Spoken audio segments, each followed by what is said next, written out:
1990களோட நடுப்பகுதி நெவடா பாலைவனம். ஒரு ஃபோட்டோகிராஃபர் அங்கே இருக்கிற க்ரூம் லேக் கிட்ட வர விசித்திரமான ரேடியோ சிக்னலை தேடி போகிறாரு. அந்த சிக்னல் சரியாக 17 நிமிஷம் மட்டும்தான் வரும்.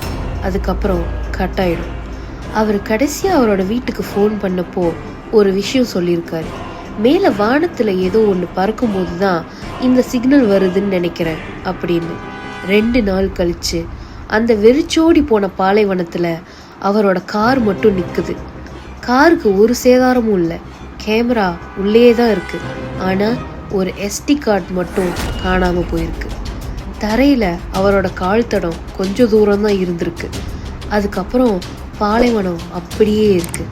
ஆனால் மனுஷங்க நடமாட்டம் இல்லை. அதிகாரிங்க இது அவரோட வாலண்டரி டிஸப்பியரன்ஸ்ன்னு சொல்லி கேஸை முடிச்சிட்டாங்க. ஆனால் மர்மம் அது இல்லை. அவர் காணாமல் போன அதே வாரத்தில் அந்த 17 நிமிஷம் சிக்னலும் மொத்தமாக நின்றுடுச்சு. ஏன் அந்த சிக்னல் நின்றுச்சு?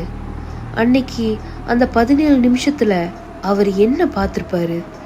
அந்த SD கார்டில் அப்படி என்ன இருந்திருக்கும்? இது வரைக்கும் இதுக்கு பதிலே இல்லை. உங்களுக்கு ஏதாவது தோணுச்சுன்னா கமெண்ட்டில் சொல்லுங்கள்.